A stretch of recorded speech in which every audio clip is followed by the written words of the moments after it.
നമസ്കാരം. സിതാര മോഹൻ എന്ന യൂട്യൂബ് ചാനലിലേക്ക് ഏവർക്കും സ്വാഗതം. ഞാൻ സിതാര മോഹൻ, ഹിപ്നോട്ടിക് കൗൺസിലർ. സുഖമല്ലേ എല്ലാവർക്കും? സന്തോഷമല്ലേ? അപ്പോൾ ഇന്ന് പറയുന്നത് ഒരു പ്രധാനപ്പെട്ട ടോപ്പിക്കാണ്. അതിനു മുമ്പ് നമ്മുടെ ചാനൽ ആദ്യമായിട്ട് ആരെങ്കിലും കാണുന്നുണ്ടെന്ന് സബ്സ്ക്രൈബ് ചെയ്യുക, ഇഷ്ടപ്പെട്ട ലൈക്ക് ചെയ്യുക. ഇന്ന് ഞാൻ പറയുന്നത് നമ്മുടെ പ്രാണ ഊർജത്തെക്കുറിച്ചാണ്. എപ്പോഴെങ്കിലും ചിന്തിച്ചിട്ടുണ്ടോ നമ്മളിപ്പോഴും ജീവനോടെ ഇരിക്കുന്നത് ആ ഊർജം നമുക്കുള്ളിൽ ഉള്ളത് കൊണ്ടാണെന്നുള്ളത്? ചിന്തിക്കാനൊന്നും സമയമില്ല നമുക്കല്ലേ. മറ്റു പല കാര്യങ്ങളെക്കുറിച്ച് ചിന്തിക്കാൻ ഞാൻ പറഞ്ഞല്ലോ, ഒരു മനുഷ്യന് ഒരു ദിവസം അവൻ്റെ തലച്ചോറിലൂടെ 6000 മുതൽ 60,000 വരെ ചിന്തകൾ കടന്നു പോകുന്നുണ്ട്. അതിലെവിടെയാണ് നമ്മുടെ പ്രാണോർജത്തെക്കുറിച്ച് നമ്മൾ ചിന്തിക്കുന്നത് അല്ലേ? അപ്പോൾ അതിനെക്കുറിച്ചാണ്, വളരെ ഇമ്പോർട്ടൻ്റ് ആയിട്ടുള്ള ഒരു ടോപ്പിക്കാണ്.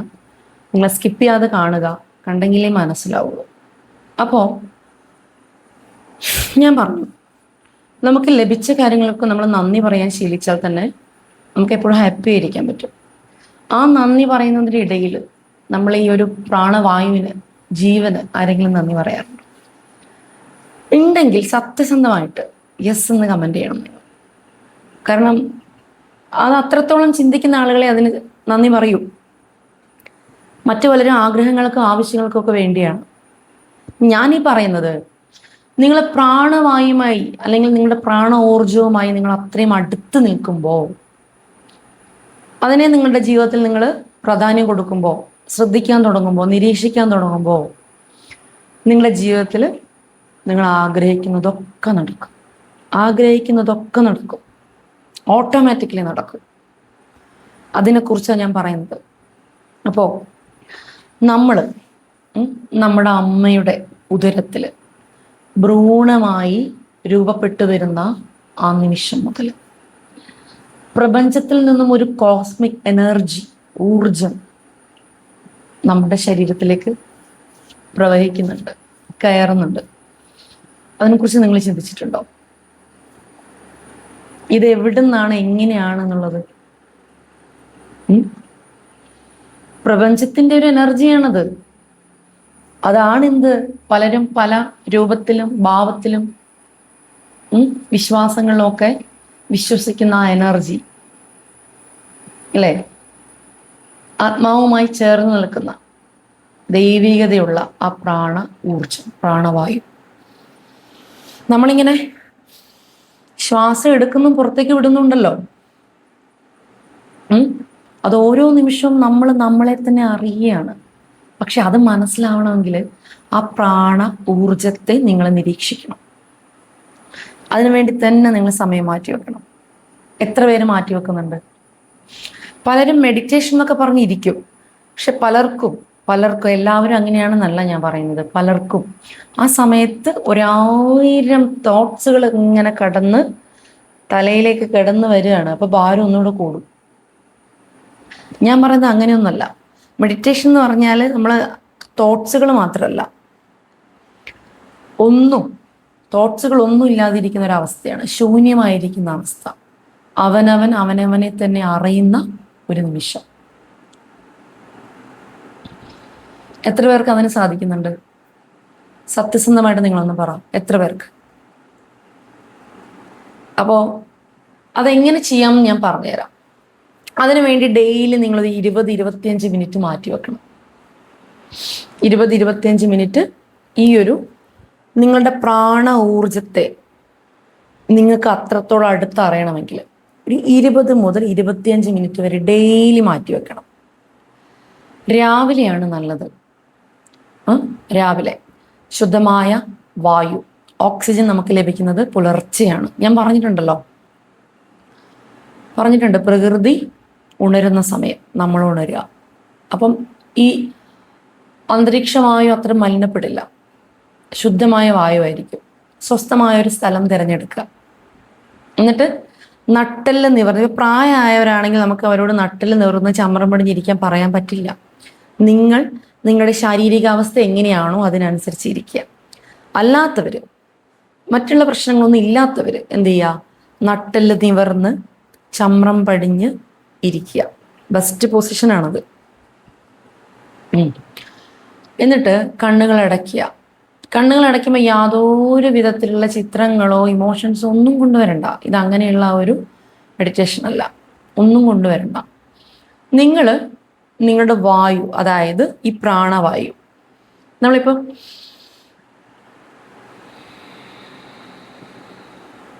ഇങ്ങനെ എടുക്കുന്ന ഈ വായുവിൻ്റെ ആ ഒരു ശബ്ദം മാത്രം, ബ്രീത്തിങ്ങിൽ മാത്രം കോൺസെൻട്രേഷൻ കൊടുക്കുക.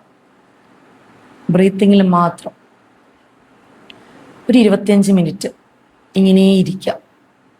ഇടയ്ക്ക് മറ്റുള്ള ചിന്തകൾ എന്തെങ്കിലും നിങ്ങളെ നിങ്ങളിലേക്ക് വരികയാണെങ്കിൽ, കടന്നു വരികയാണെങ്കിൽ ഒന്ന് സ്റ്റോപ്പ് ചെയ്യുക. എന്നിട്ട് വീണ്ടും സ്റ്റാർട്ട് ചെയ്യുക ആദ്യം മുതൽ. ഇത് ഡെയിലി നമ്മളിങ്ങനെ തുടർന്ന് വരുമ്പോൾ തീർച്ചയായിട്ടും നിങ്ങൾക്ക് ആ എനർജി, ആ ജീവവായു, ആ പ്രകൃതി, പ്രപഞ്ചശക്തി, അതുമായിട്ട് നിങ്ങൾ കണക്റ്റ് ആവും. നിങ്ങൾക്ക് ഏത് തരത്തിലുള്ള പ്രശ്നങ്ങൾ, മാനസികമായിട്ടാണെങ്കിലും ശാരീരികമായിട്ടുള്ള പെയിനുകൾ, വേദനകളൊക്കെ ആണെങ്കിൽ പതിയെ പതിയെ കുറഞ്ഞു വരുന്നതായിട്ട് നിങ്ങൾക്ക് കാണാൻ പറ്റും. മനസ്സിലായില്ലേ? അപ്പോൾ ഈ കോസ്മിക് എനർജിയാണ് നമ്മുടെ ശരീരത്തിലുള്ളത്.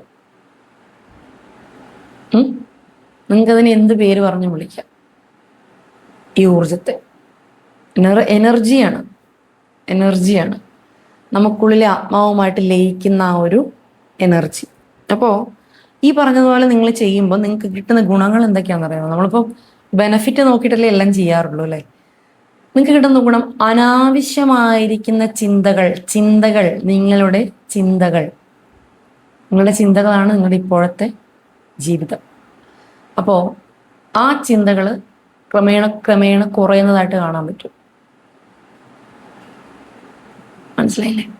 എപ്പോഴും പ്ലസന്റ് ആയിട്ട് ഇരിക്കാൻ പറ്റും, ഹാപ്പി ആയിട്ട് ഇരിക്കാൻ പറ്റും, എപ്പോഴും എനർജറ്റിക് ആയിട്ട് ഇരിക്കാൻ പറ്റും. ഇതെല്ലാം ഓട്ടോമാറ്റിക്കലി വരുമ്പോഴാണ് നിങ്ങളുടെ മാനിഫെസ്റ്റേഷൻ നടക്കുക. അതിനനുസരിച്ചിരിക്കുന്ന ആളുകളും വ്യക്തികൾ, സ്ഥലങ്ങൾ, സാഹചര്യങ്ങൾ, ഇതൊക്കെ നിങ്ങളിലേക്ക് നിങ്ങൾ പോലും അറിയാതെ കണക്റ്റായി വരികയാണ്. അതങ്ങനെ വരൂ. അത് ആ ശക്തിയുടെ കളിയാണ്. ഞാൻ ഈ പറഞ്ഞത് എത്രത്തോളം നിങ്ങൾക്ക് മനസ്സിലായെന്ന് എനിക്കറിയില്ല. ഞാൻ പറഞ്ഞതുപോലെ നിങ്ങൾ എന്ത് ചെയ്യുക, ഒന്ന് ചെയ്യുക. അപ്പോൾ ഈ പ്രപഞ്ചത്തിൻ്റെതായ കോസ്മിക് എനർജി നമ്മളെ ശരീരത്തിലുണ്ടെന്ന് ഞാൻ പറഞ്ഞല്ലോ. ഇതിനെ നമ്മൾ എന്ത് ചെയ്യുക, എപ്പോഴും ഒബ്സർവ് ചെയ്യുക. ഈ പ്രാണവായു നിങ്ങൾ ബ്രീത്ത് എടുക്കുന്ന സമയത്തും പുറത്തേക്ക് വിടുന്ന സമയത്തും ഞാൻ പറഞ്ഞില്ലേ, നമുക്കൊരു 1000 ചിന്തകൾ കൊണ്ട് നമ്മളെ തലയ്ക്കും നമ്മളെ തോളിനൊക്കെ ഒരു ഭാരമാണ് പലർക്കും. ചിലർ പറയും എപ്പോഴും ടെൻഷനാണ്. എൻ്റെ അടുത്ത് കൗൺസിലിങ്ങിന് വരുന്ന ആളുകൾ പറയുന്നത് എപ്പോഴും ടെൻഷനാണ്. എന്താ കാര്യം? നിങ്ങളെ അറിയാൻ ശ്രമിക്കാറില്ല. ഈ പറഞ്ഞതൊന്ന് ചെയ്തു നോക്ക്, ടെൻഷൻ മാറും, നിങ്ങളുടെ മൈൻഡ് ഫ്രീ ആവും, നിങ്ങൾ മൈൻഡ്ഫുൾനെസ്സിലേക്ക് വരും. അപ്പോൾ തന്നെ നിങ്ങൾ ആഗ്രഹിക്കുന്ന കാര്യങ്ങൾ നടക്കും. ഞാനല്ലേ പറയുന്നത്. നമുക്ക് ഇപ്പൊ ചിലർ ഇന്നാള് ഞാൻ ഏതോ ഒരു വീഡിയോയിൽ കണ്ടു, എന്നാൽ പിന്നെ നമുക്ക് ഇങ്ങനെ വെറുതെ ഇരുന്നാൽ പോരെ, എല്ലാം കൈകളിലേക്ക് കൊണ്ടുവന്ന് തരുന്നു. അങ്ങനെയല്ല. ഈ പറയുന്നതിന് അങ്ങനെയൊന്നും ഒരു അർത്ഥമില്ല. നമ്മൾ നമ്മുടെ ഭാഗം ഒന്ന് ക്ലിയർ ആക്കുമ്പോൾ നിങ്ങൾക്ക് നിങ്ങൾ ആഗ്രഹിക്കുന്ന കാര്യങ്ങൾ നടക്കാനുള്ള സാഹചര്യങ്ങൾ വരും. അതിനനുസരിച്ച് ഇറങ്ങി പ്രവർത്തിച്ചോളാം. ഇതെനിക്കുള്ള അവസരമാണ്, ഈ അവസരത്തിൽ ഞാൻ ചെയ്യേണ്ട കാര്യം ചെയ്തോളാം എന്നുള്ളൊരു സെൻസ് ചെയ്യാനുള്ള ഒരു കഴിവ് നമുക്ക് കിട്ടും. ആ കഴിവ് നമുക്ക് കിട്ടണമെങ്കിൽ ഈ പറയുന്ന മൈൻഡ് ക്ലെൻസിങ് ഇതുപോലുള്ള കാര്യങ്ങൾ നമ്മൾ ചെയ്തിരിക്കണം, എങ്കിലേ പറ്റും. അപ്പം ഈ ഒരു ലൈഫിൽ നമുക്ക് നിത്യം 24 മണിക്കൂറുണ്ട്. ഈ 24 മണിക്കൂറിൽ ഒരു 25 മിനിറ്റാണ് ഞാൻ പറയുന്നത്. ഒന്ന് ഇരുന്ന് നോക്ക്. അങ്ങനെ ഇരിക്കുമ്പോൾ നിങ്ങൾക്ക് ഞാൻ ഈ പറഞ്ഞ ഇതിൻ്റെ പ്രാധാന്യം മനസ്സിലാവും, എത്രത്തോളം മാറ്റമുണ്ട് നിങ്ങൾക്ക് എന്നുള്ളത് മനസ്സിലാവും. ഓക്കെ, സിമ്പിളാണ്. ഞാൻ പറഞ്ഞില്ലേ, രാവിലെ എഴുന്നേറ്റിട്ട് ഒരു 25 മിനിറ്റ് ശാന്തമായിരിക്കുക. നിങ്ങളുടെ ശ്വാസത്തെ, നിങ്ങളുടെ ആ ഒരു പ്രാണവായുവിനെ ശ്രദ്ധയോടുകൂടി നിരീക്ഷിച്ചിട്ട് ശ്വാസം എടുക്കുകയും പുറത്തേക്ക് വിടുകയും ചെയ്യുക. അത് മാത്രം ചെയ്താൽ മതി, വേറെ ഒന്നും ചെയ്യണ്ട. ഓക്കെ, അപ്പോൾ മനസ്സിലായെന്ന് വിചാരിക്കുകയാണ്. ഇല്ലെങ്കിൽ നിങ്ങൾ എന്ത് ചെയ്യുക, ഇവിടെ കമൻറ്റ് ചെയ്യുക, ഞാൻ അതിന് റീപ്ലൈ തരാം. ഓക്കെ, ഇനി ഓൾറെഡി ഇത് ചെയ്യുന്നവരുണ്ടെങ്കിൽ ഞാൻ ചെയ്യുന്നുണ്ടെന്ന് എന്നോട് പറയാം. ചെയ്യാത്തവരുണ്ടെങ്കിൽ ഞാൻ സ്റ്റാർട്ട് ചെയ്യുന്നു, ഞാൻ റെഡിയാണ് എന്നൊന്ന് കമൻ്റ് ഇടുക. എത്ര പേര് ചെയ്യുന്നുണ്ടെന്ന് അറിയാലോ. ചെയ്യുന്നവർക്ക് റിസൾട്ട് തീർച്ചയായിട്ടും കിട്ടും. പറയുന്ന കാര്യങ്ങൾ അതുപോലെ ഫോളോ ചെയ്യുന്നവർക്ക് തീർച്ചയായിട്ടും റിസൾട്ട് കിട്ടും. ഓക്കെ, അപ്പോൾ ഇത്രയും എനിക്ക് പറയാനുള്ളൂ. നിങ്ങൾ മനസ്സിലായെന്ന് വിചാരിക്കുകയാണ്. ഒരിക്കൽ കൂടി നമ്മുടെ ചാനൽ ആദ്യമായിട്ട് ആരെങ്കിലും കാണുന്നുണ്ടെങ്കിൽ ഒന്ന് സബ്സ്ക്രൈബ് ചെയ്യുക, നിങ്ങൾക്ക് ഇഷ്ടപ്പെട്ടാൽ ലൈക്ക് ചെയ്യുക, നിങ്ങൾ ഫ്രണ്ട്സിലേക്ക് മറ്റൊന്ന് ഷെയർ ചെയ്യുക. പിന്നെ നിങ്ങളുടെ വാല്യുബിൾ കമൻറ്റ് ഇമ്പോർട്ടൻ്റ് ആണ് കേട്ടോ. ഓക്കെ, അപ്പം നമ്മുടെ ആദ്യമായിട്ട് കാണുന്നവർക്ക് വേണ്ടി നമ്മുടെ 21 ദിവസത്തെ മൈൻഡ് റീപ്രോഗ്രാമിംഗ് പ്രാക്ടീസ് നടന്നുകൊണ്ടിരിക്കുകയാണ്. താല്പര്യമുള്ളവർ ജോയിൻ ചെയ്യുക. ഓക്കെ, അപ്പോൾ നിർത്താണ്. എല്ലാവർക്കും നല്ലൊരു ദിവസം ആശംസിക്കട്ടെ. നന്ദി, നമസ്കാരം.